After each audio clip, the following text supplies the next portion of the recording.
안녕하세요. 오정근의 속속경제 오정근입니다. 오늘은 6월 17일 목요일 아침입니다. 목요일 아침 경제 시사회를 시작하겠습니다. 제가 준비한 자료를 보시면서 말씀을 나누도록 하겠습니다.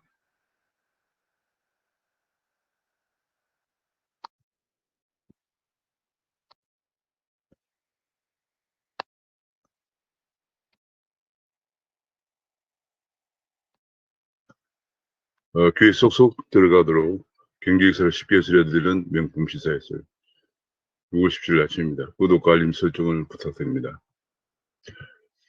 어제 한국은행은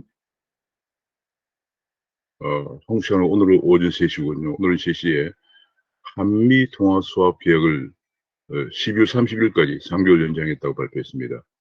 600억 달러 규모의 한미 통화 수합을 12월 30일까지 3개월 연장했습니다. 이 한미 통화 수합이 지금 중요한 것이 미국의 금리 인상 시기를 앞두고 있는 상황에서 외화 유출이 될 경우에는 한국의 외환 시장에 외화 유동성 경세 현상이 발생할 수가 있는 상황입니다. 그런 가운데 한미 통화 수합은 시장 안정에 큰 역할을 할 수 있는 것이기 때문에 매우 중요한데 종래는 6개월씩 연장을 해왔는데 이번에는 3개월 연장을 했다는 발표를 했습니다. 오늘 새벽에 미국 연준 FOMC에서 금리를 동결을 하는 안을 결정했습니다. 그리고 월 1,200억 달러 규모의 채권 매입에 관해서는 발표가 없었는데 파월 의장은 신중한 논법으로 FOMC에서 테이퍼링에 관한 논의는 있었음을 시사를 했습니다. 지금 현재 미국의 금리 인상 시기가 앞당겨질 것이라는 그런 점도표가 나오면서 주식시장은 하락하고 채권시장 국제 수익률은 상승하는 모습을 보였습니다. 지금 경제 전망을 보면은 금년의 경제 전망을 지난 3월에 6.5% 전망을 했는데 7.0%로 상향 조정하고요. 연준이 통화정책의 기준으로 삼고 있는 PCE 인플레이션율이라고 그래서 개인 소비 지출 인플레이션율을 지난 3월에는 2.4로 전망했었는데 이번에는 3.4로 전망을 했습니다. 미 연준은 1년에 8번 열리는 FOMC 중에서 3, 6, 9, 12월 4번 경제 전망을 발표하고 있습니다. 이번 6월 달의 경제 전망은 지난 3월에 비해서 성장률도 올라가고 물가 상승률은 1%포인트 정도 더 상향 조정했습니다. 그만큼 인플레이션 우려가 크다 이런 분석을 하고 있는 것으로 보여집니다. 그런 가운데 금리 인상을 예상하는 18명의 연준 위원 중에서 금리 인상을 예상한 거 2022년에 내년에 인상을 예상한 사람이 7명이고요. 그 다음에 2013년에 금리 인상을 예상하고 있는 사람들이 13명이군요. 13명이 내년에 금리 인상을 전망하고 있습니다. 그러니까 최소 내년 또는 내년에, 빠르면 내년, 그렇지 않으면 2023년에 금리를 인상할 것이다. 이런 것을 보여주고 있습니다. 그런데 이걸 이제 지난 3월과 비교하면, 여기가 이제 지난 3월 건데요. 비교하면, 지난 3월에는 금년에 금리를 인상하겠다고 한 사람 4명이었는데, 이제는 7명으로 늘어났습니다. 그리고 지난 3월에는 2023년에 금리를 인상하겠다고 한 사람은 7명이었는데, 이제 11명, 13명으로 늘어났습니다. 그러니까 지금 이제 미국 금리 인상 시기가 앞당겨질 것이라는 것을 보여주면서 미국 주가는 하락을 하고 국채금리는 올라가는 그런 모습을 보였습니다. 10년물 국채금리가 1.575로 전날 1.49496에서 1.57로 올라가는 모습을 보였습니다. 그러면서 미국 주가도 하락을 하는 그런 모습을 보였습니다. 반면에 한국의 주가는 어제 상승세를 기록했습니다. 다시 최고치를 코스피가 3,278로 최고치를 기록했습니다. 미국 증시에도 불구하고 미국의 경제가 견고하다, 미국 경제 견고하다는 기대감이 이제 기대감으로 외국인 투자가 증가하면서 외국인이 어제 2,875억 원을 순매수했군요. 외국인 순매수에 힘입어서 코스피, 코스닥 모두 주가 상승을 기록하면서 코스피는 사상 최고치를 기록했습니다. 그런 가운데 크랩톤이라고 하는 게임 회사가 상장을 상장을 할 것으로 결정돼서 공모가가 대체로 50만 원 내외 정도로 되는데 이것이 29조 원의 커다란 대어다 그런 얘기입니다. 크랩톤은 배틀그라운드라고 하는 배틀그라운드 제작사인데 이 배틀그라운드는 세계적인 게임 인터넷 게임 그 모바일 게임을 하는 건데 지금 이 게임이 뭐 그냥 어, 전 세계적으로 수천만 명이 시청하는 상황이고요. 이 게임을 보기 위해서 직접 게임을 하는 예컨대 뭐 서울 체조 경기장이나 아니면 심지어는 그 해운대에서도 한 적이 있는데 그 수만 명이 이 게임을 관람을 현장에서 게임하는 것을 관람을 하고 또 전 세계에서 인터넷이나 모바일을 통해서 수천만 명이 관람하는 대단한 성공한 국제 게임 대전입니다. 그런데 이 국제 게임 대전 배틀그라운드를 제작하는 회사 크랩톤이 이번에 상장을 하면서 단숨에 시총 10위권에 올라설 것으로 전망이 된다는 얘기가 나왔습니다. 그렇지만은 이거 따상이 될 것인가에 대해서는 조심을 해야 된다는 얘기가 나오고 있습니다. 지난 올해 상장한 48개 기업 중에서 6곳은 공모가를 밑돌고 있다. 그런 얘기고 SK바사가 유일하게 코스피에서는 따상을 기록했다. 그래서 기대 승리를 좀 투자 승리를 낮추는 게 좋다. 그런 분석이 나오고 있고 특히 이번에는 이제 이 중복 청약을 하는 마지막 대회다 그런 얘기입니다. 곧 이제 얼마 안 있으면 중복 청약은 안 되고 청약하는 사람들이 한 정권에서 한 주씩만 한 정권에서만 하도록 그렇게 조치를 바꾼다고 합니다. 그 전에 그래서 이제 아무래도 그럼 청약 경쟁률이 낮아지겠는데 지금 중복 청약이 허용되는 마지막 대우다 이런 보도가 나왔습니다. 지금 아마 가격은 뭐 다소 좀 횡보를 보이고 있습니다. 비트코인 가격도 좀 올라갔다가 다소 횡보하면서 어제는 소폭 하락하는 모습을 보였네요. 38,823달러를 기록하고 있습니다. 어제 4만 달러를 어제 돌파했다가 다시 38,000달러로 다소 주저앉고 있는 그런 모습을 보이고 있고요. 한국에서도 대체로 다소 소폭 하락하는 그런 모습을 보이고 있습니다. 비트코인 한국에서 4,587만 원을 기록하고 있고요. 이들이면 285만 원을 기록하고 있습니다. 그런 가운데 어제 코인빗도 며칠 전에 업비트에 이어서 대거 잡코인을 정리를 했습니다. 그렇게 되면서 업비트에 이어서 코인빗도 그래서죠. 코인빗이 무더기 상장 폐지를 하면서 투자자들의 혼란이 가속화되고 있는 그런 상황입니다. 지금 현재 상장 코인수를 보면 업비트가 169개, 비썸이 182개, 코인원이 182개, 코빗이 어, 코빗이 41개. 그렇습니다.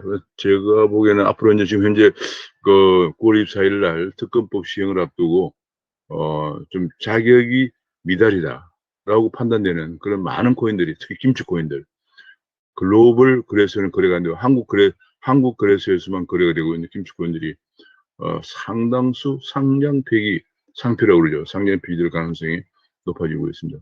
그런 걸 계속 보유하고 있으면 거래소가 일단은 신고를 하지 못할 가능성이 크기 때문에 9월 24일까지 거래소 신고를 해야 되는 상황인데요.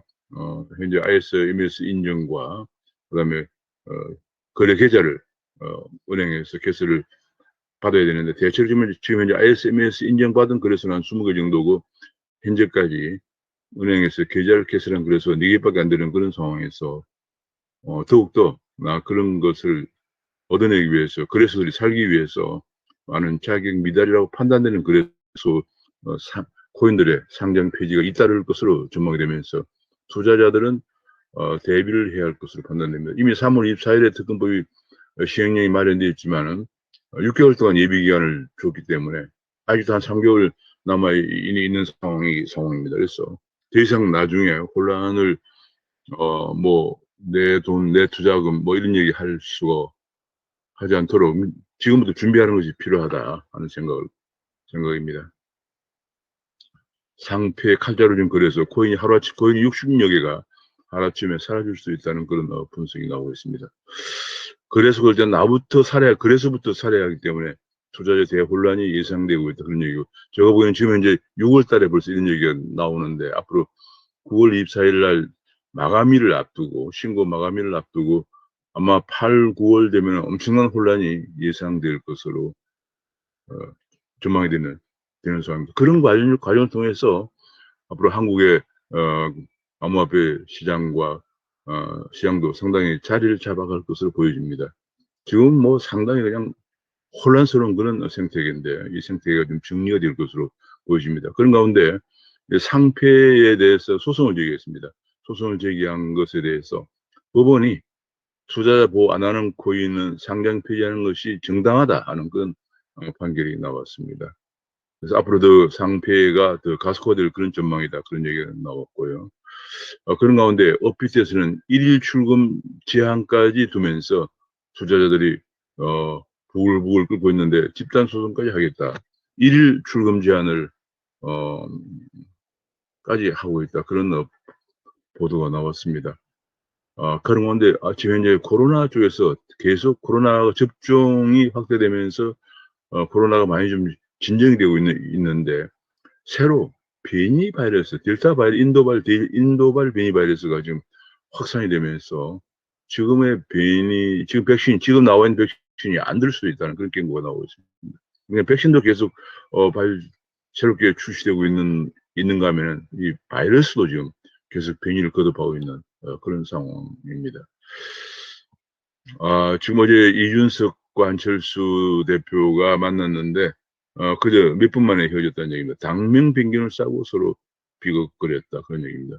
안철수는 정말 문제가 적지 않다고 판단됩니다. 지난번에도 국민의힘에 들어오지 않고 계속 몽리를 부리다가 마침내 이제 서울시장 선거에서는 뭐 깨끗하게 승복을 했습니다만은 지금 101명의 국회의원을 가지고 있는 국민의힘과 지역구의원 한 명도 없이 비례대표 3명 가지고 있는 과거 동교동계 3명 가지고 있는 국민의당이 대등하게 지금 이런 얘기를 당명까지 변경하면서 합당을 하자, 이런 얘기는 상당히 무리수가 있는 거고, 제가 안철수 대표에 대해서 한 가지 문제점을, 정치적 신의에 대해서 얘기하고 싶은 것은 지난번 공천 과정에서 굉장히 국민의힘 쪽에서는 무리했지만은 국민의당과 합당을 위해서 11개 지역구를 국민의당에 양보를 했습니다.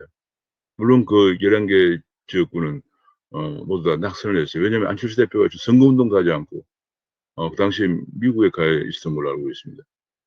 전혀 들어오지도 않고 11개 지역구만 가져가서 모두 낙선이 되도록 방조했던 그런 정치적 신의의 문제가 저는 이번에 또 도지는 것이 아니냐 하는 안타까운 생각이 듭니다.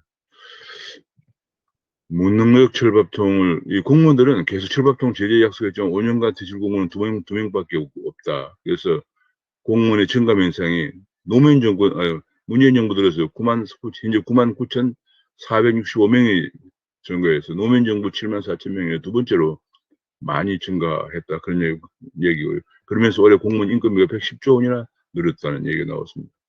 공기업도 무리하게 정원이 2016년에 32만 8천 명에서 작년 말에 43만 6천 명으로 그 11만 명 정도 증가하면서 공기업 부채는 544조까지 늘어났다. 44조가 늘어났다. 그런 보도가 나오고 있습니다.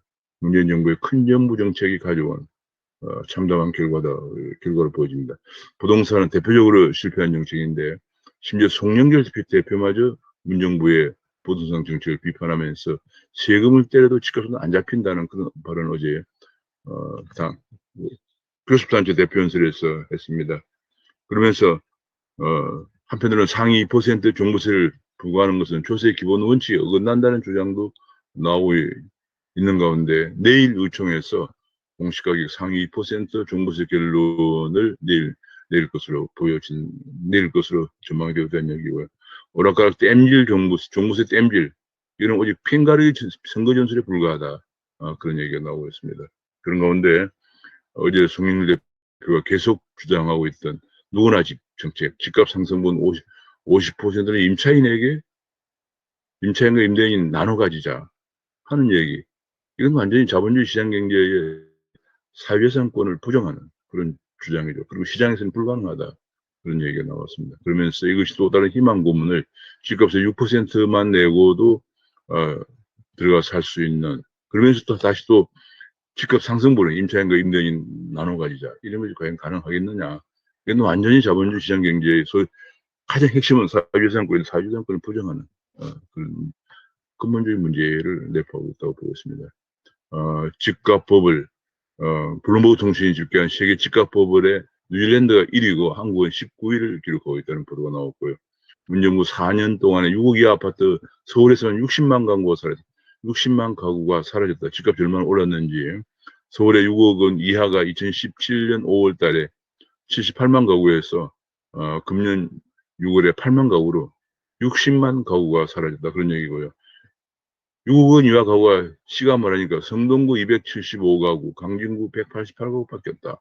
그러니까 다시 말하면 서민들이 살 수 있는 집이 지금 시가 마르고 있다. 그런 얘기입니다. 문정부의 부동산 정책이 얼마나 서민들이 힘들게 하고 있나를 단적으로 보여주고 있는 것입니다.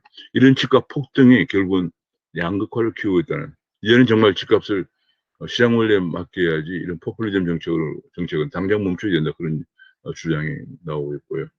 주 52시간, 다음 달부터 시행되는 주 52시간, 5인 이상 49인 기업에도 무차별 여유로 적용되는 주 52시간 때문에 뿌리 기업들, 주조나 금속이나 도금 같은 뿌리 기업들의 기초 제조 기업이 뿌리가 뽑힐 것이라는 아우성이 계속 나오고 있는 가운데도 지금 게다가 코로나 와중으로 기업이 굉장히 어려운 속에서 강행한다는 그런 방침인 걸로 알고 있습니다.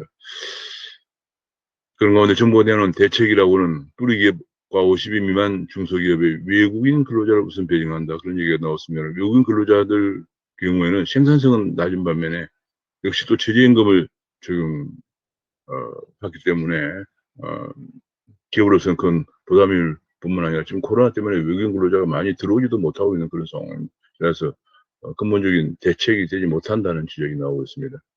그런 가운데 이러다 보니까 현재 경제가 계속 줄어가면서 2030 세대 일자리는 공채도 알바도 지금 시가 말라가고 있다. 그런 얘기입니다.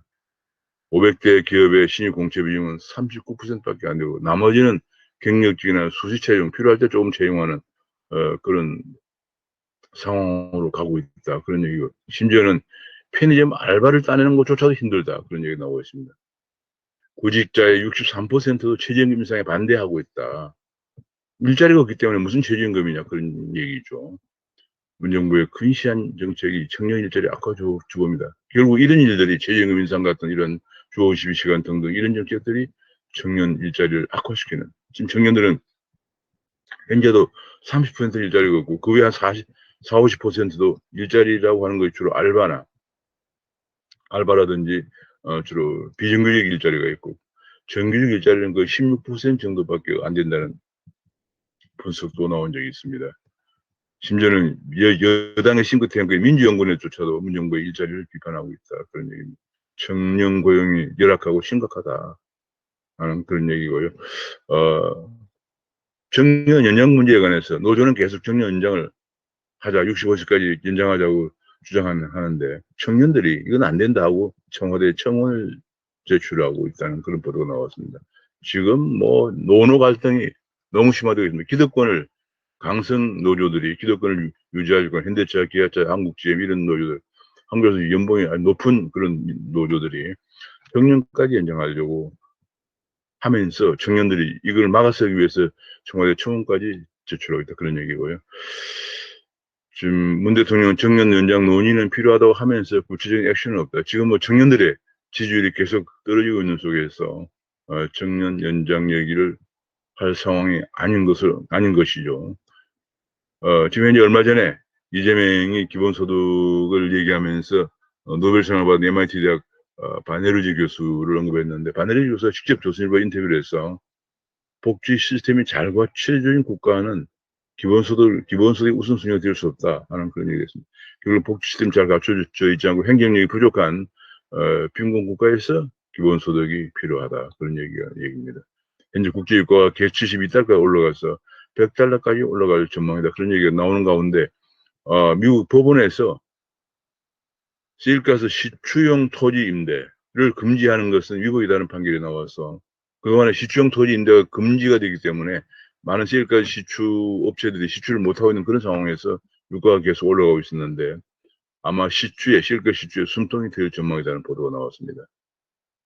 올해 수출은 지금까지 회복이 상당한 견조한 증가세를 보이고 있는데 그것이 중국이 견인하고 있다. 대중국 수출이 증가하는데 힘입은 것인데 하반기에는 둔화될 수가 있다는 그런 보도가 나왔습니다. 지금 우리가 중국 의존도를 점점 줄여가야 되는 그런 상황인데 이것도 하나도 우리 경제 운영의 문제점으로 대두가 되고 있습니다. 그런 가운데 한국 수출의 10% 사이클은 바이든의 중국 경제에 올라타야 된다. 그런 얘기입니다. 그 얘기는 뭐냐면 중국에 대해서 계속 견제를 하는데 중국 제품을 수입해 오던 그런 국가들에 대해서 한국 제품을 수출하는 쪽으로 가야 한다. 그런 얘기가 주장입니다. 이번에 삼성전자에서 5G보다도 50배나 빠른 6G를 시연에 성공했다는 얘기가 나왔습니다.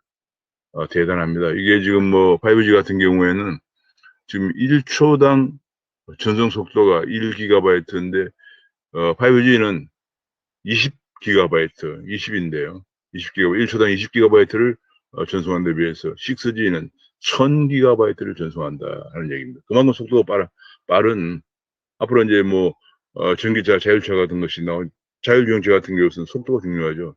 초저지연성이라고 해서 아주 0.00 몇 초 안에 사물을 캐치하고 충돌을 안 시키게 되는 그런 상황이기 때문에 이 초고속 통신망이 굉장히 중요한데 삼성전자가 세계 최초로 6G 통신의 시연에 성공했다. 그런 얘기가 나왔습니다. 정말 한국 기업들 어떻게 보면은 정말 규제만 안 하고 정부에 조금만 지원해주고 하면은 이렇게 펄펄 날립니다. 고급 두뇌 육성을 통한 과학기술 초격자가 살 길이다. 지금 이런 식으로 6G 같은 거, 반도체 같은 거, 이런 4차 산업혁명의 초첨단 기술은 결국은 고급 두뇌가 가장 필요한 것인데 고급 두뇌 육성을 통한 과학기술 초격차가 앞으로 살 길이다. 이런 얘기입니다. 게다가 미국 주대 반도체 연합체에 들어가야 살아남는다는 주장이 나왔습니다. 지금 이제 반도체는 지금 미국, 대만, 일본을 연결하는 반도체 동맹을 구축하고 있는데 한국도 여기에 들어가야 살아남는다 하는 얘기입니다. 지금 한국은 계속 한미 정상회담을 거치고 또 G7 정상회담까지 거치면서도 지금 미국 주도의 그 동맹에 제대로 한 발만 들여놓고 있는 그런 상황입니다. 그런 가운데 정용진이 유통 초격자 승부수를 날린다. 이베이 코리아를 네이버와 함께 인수한다. 할 전망이다. 그런 얘기 나오고 있습니다. 그 전망 가능성이 커지고 있다. 그런 얘기인데요. 지금 그렇게 되면은 이마트와 네이버가 이베이를 품게 되면은 네이버와 신세계 SSG닷컴과 이베이 코리아가 우리나라의 그 이커머스 시장의 33%를 점유해서 단연 1위를 되면서 쿠팡 13%를 훨씬 능가하는 그런 상황이 된다는 얘기입니다. 그렇게 되면 지금 현재 앞으로 모든 것이 플랫폼 사업으로 가기 때문에 지금 현재 이 플랫폼 사업으로 가기 때문에 지금 커머스도 온라인 커머스와 더불어서 온라인 커머스가 굉장히 중요해지고 있습니다. 아마존도 그렇고 지금 쿠팡도 그렇고. 그런데 이번에 신세계의 정용희 대표가 네이버와 손을 잡고 이베이 코리아를 인수하면서 단번에 우리나라 이커머스 시장의 점유율을 33%로 2위인 쿠팡과 20%포인트나 격차를 내는 압도적 1강으로 뜰 전망이다. 그런 얘기가 나왔습니다. 전기연구원이라는 데서 낸 보고서는 2030년에 신재생 에너지 20% 달성은 불가능하다. 이걸 너무 강조하고 추진하면 에너지 수급 불안에 문제가 발생할 수 있다는 그런 보고서를 내놨습니다. 그러면서 온실가스 감축에 신재생을 올인하면은 전력 피크 때 블랙아웃 가능성도 있다 하는 얘기를 송영길 대표가 이제 교섭단체 대표 연설에서 제기했습니다. 그런가 하면 또 이 자충우돌이에요. 온실가스 감축 목표를 40% 상향한다 이런 얘기가 나왔는데 이렇게 되면 석탄 발전 10기를 추가 폐쇄해야 되기 때문에 전력 공백이 우려가 된다 그런 얘기입니다. 그러나 송영길도 신재생에너지 한계를 인정했기 때문에 원전 같은 에너지 믹스가 불가피하다는 지적이 나오고 있습니다. 그러면서 송영길이 대표가 이제 소형 원전에 대해서 예찬을 했는데 한국 최초 개발하고도 지금 탈원전 정책으로 방치가 되고 있다. 그런 지적이 나왔습니다. 일단 탈원전 청구 비용수로 결국은 전기요금을 올리게 되면서 국민 부담 없이 탈원전 한다는 약속은 어디 갔나 하는 비판이 나오고 있고요. 게다가 원자력 연구원에서 일본 방류수가 큰 문제가 아니다라고 냈던 보고서를 낸 연구원을 징계하는 것은 이제는 과학까지 정치적으로 탄압을 하는 것인가 하는 지적이 나오고 있습니다. 게다가 이번에도 새로운 법안이 하나 제출됐는데 사회적 기업 상품 구매를 국민의 의무라고 규정한 황당한 법안도 윤호중 원내대표 등 여당의 몇몇 의원들이 사회적 경제 기본법을 제출해서 논란을 불러킨다. 사회적 기업 상품 구매, 뭐 사회적 기업, 마을기업 협동조합 등 이런 그 상품을 구매를 국민의 의무다라고 규정을 했다고 하니까 정말 이게 무슨 완전히 사회주의 경제로 정말로 그 규제 위주의 강압 위주의 그런 법안으로 그런 경제 운영 철학을 갖고 있는 것이 아닌가 싶습니다. 중국과 러시아의 도전에 이번에 G7 정상회담과 나토 정상회담을 통해서 중국과 러시아의 도전에 자유주의 국가들의 반격이 본격화되고 있다 이런 보도가 나오면서 여기에 대항해서 중국이 서방 항모 4대가 지금 남중국해 집결하고 있는데 대응해 중국도 핵폭격기를 띄워서 대만 해협의 긴장도가 높아지고 있다. 그런 보도가 나왔습니다. 우리나라도 이제 언제까지 이런 속에서 안미 경중을 할 수 있겠느냐. 이 시효가 다 돼간다. 우리도 안미 경미해야 할 때다. 이런 지적이 나오고 있습니다. 얼마 전에 광주의 자영업자가 문 대통령의 그 소득주 순정을 비판을 했습니다. 그것 때문에 다 죽게 됐다라고 비판했는데 절규를 했죠. 절규했는데 여기에 대해서 조국이 자표를 찍자 마녀 사냥을 당하고 있다. 지금 뭐 하루 종일 전화가 오고 장사 못하게 하겠다는 협박도 오고 진짜 정치는 알베 사장 아니냐 뭐 이런 얘기가 나오면서 심지어 아내와 직원들이 공포에 들고 있다 이런 보도가 나왔습니다. 이게 우리나라의 모습입니다. 우리나라 좌파들의 모습입니다. 이준석 대표의 등장을 시켜서 이번에 송영길 대표가 국회 교섭단체 대표연설에서 청년을 21번이나 얘기하면서 청년 특임장관 신설을 청와대에 제안을 했다는 얘기고요. 그러나 여당 대표의 청년 제한한 문제, 집값 폭등 문제, 원자력 발전 이런 문제는 지금 말만 하고 실천은 뒤따르지 않고 있는 그런 상황에 대한 지적이 나오고 있습니다.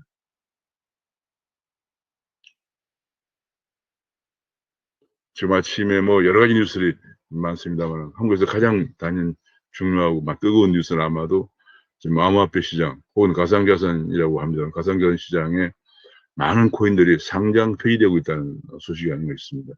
한국에 600만 명 정도의 투자자가 있기 때문에 지금 그런 코인들일수록 투자자를 유혹하기 위해서 가격이 급등하는 경우도 있었는데 그런 걸 보고 투자했던 많은 투자자들이 대단한 혼란에 직면하고 있는데 제가 보기에는 3월 24일에 특검법 시행령이 개정되고 6개월간 유예기간을 주고 9월 24일부터 시행하기 때문에 그 6개월간 유예기간 중에 당연히 우리가 예상할 수 있는 것은 제대로 되었다고 판단하기 힘든 코인들은 상장 폐지될 것이고 또 그런 코인들을 대거 거래하면서 투자자를 유혹해왔던 거래소들은 문을 닫을 수밖에 없다 하는 것을 우리가 예상을 해 볼 수 있습니다. 또 그렇게 해야만이 암호화폐 또는 가상자산의 생태계가 건전한 방향으로 이제 자리를 잡아갈 것이기 때문에 투자자들은 더 이상 미루지 말고 더 이상 혼란스럽게 생각하지 말고 그런 내가 투자한 코인이 제대로 된 코인이 아니다 혹은 내가 거래하고 있는 거래소가 좀 문제가 있는 거래소다 하면 하루빨리 발을 빼는 것이